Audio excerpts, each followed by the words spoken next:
keep it consistent with the colours and the font styles and things like that. So if you're pink with love hearts on Facebook, carry that through onto LinkedIn. Don't suddenly be blue with stars.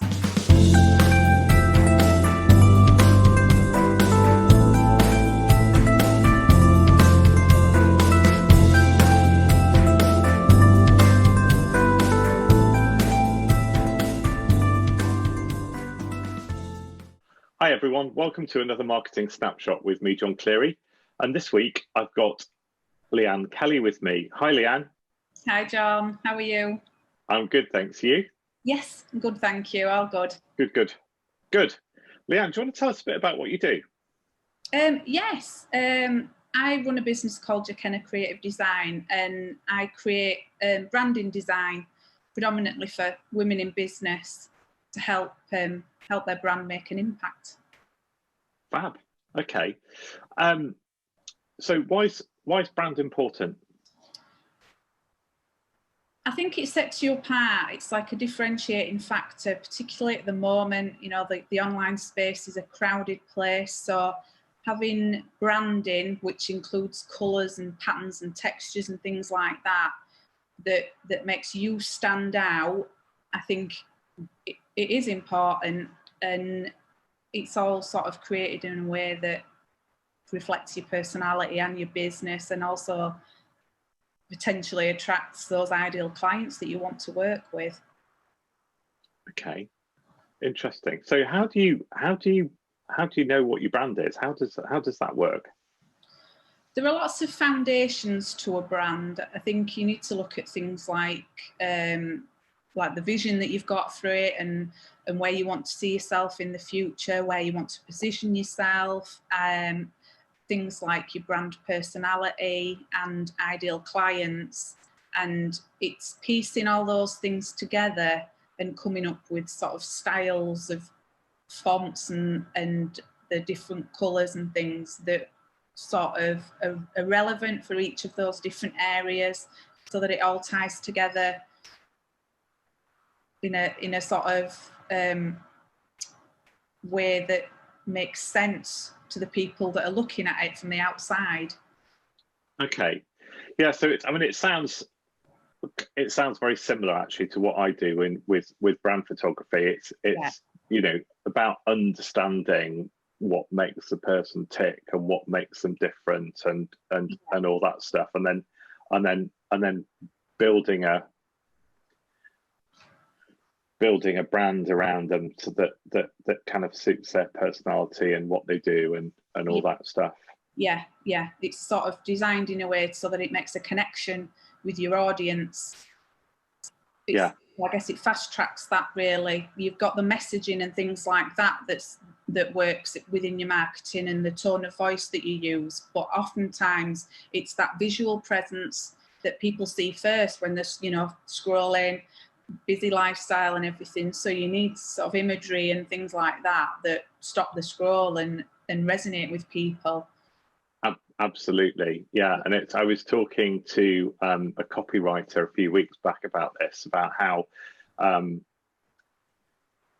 of photography and branding, the branding that you do is all about kind of attracting people, and then once you've got their attention, then it's like the copy and the brand voice and everything is all about keeping them interested and helping them to understand what you're all about and how you can fix the problem, whatever problem it is that they've got.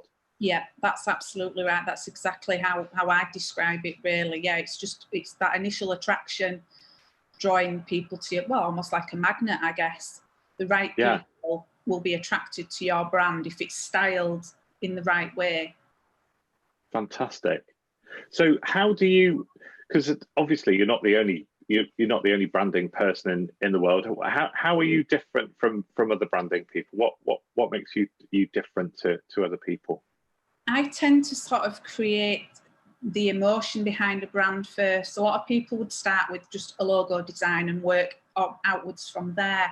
But I create mood boards and sort of establish the whole look and tone of a brand to get that emotion across. And then, you know, once that fits with the client and their needs, Then from there, we create the logo design that works alongside it and roll it out onto everything else so that they've got the consistent image. So yeah, I think it's creating like an emotional presence and connection, which is really important.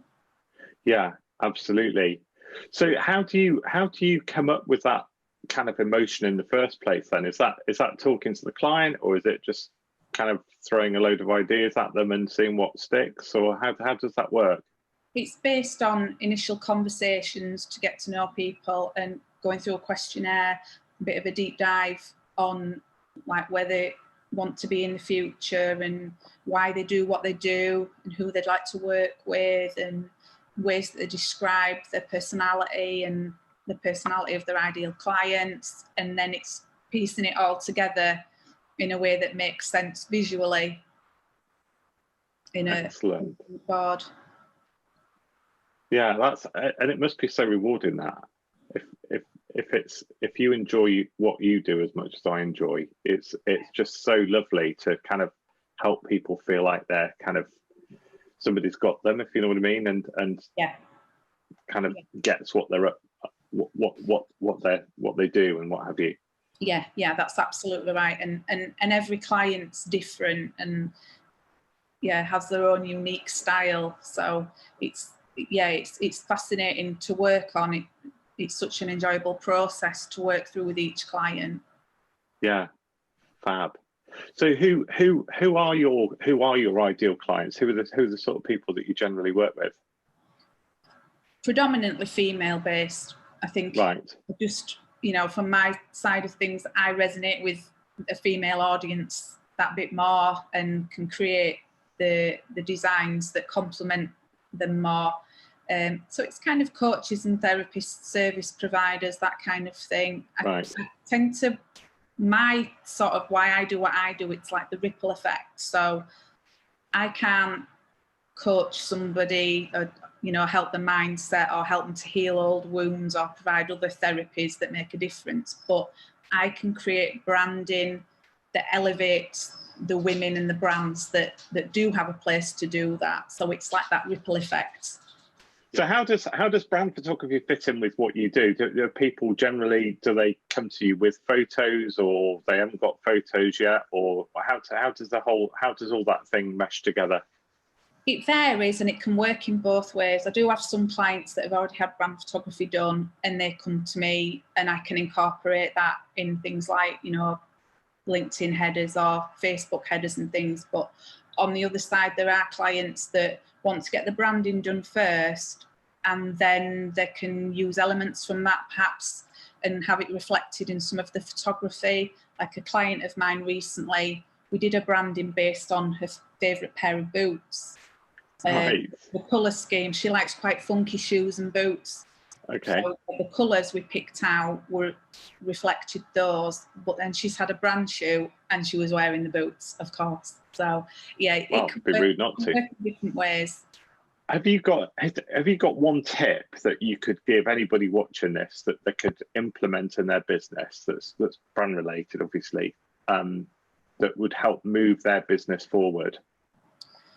I would say to be consistent. So if you've got sort of the bones of branding developed, that to make sure that you apply it at all touch points of your brand, anywhere that you're visible, keep it consistent with the colours and the font styles and things like that. So if you're pink with love hearts on Facebook, carry that through onto LinkedIn. Don't suddenly be blue with stars and then onto your website.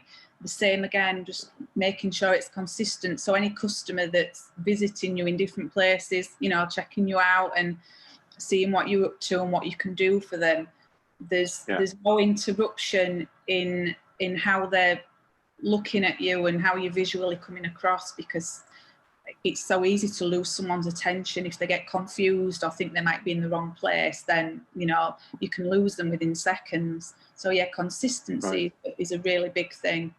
That's a fab tip, Leanne. Thank you.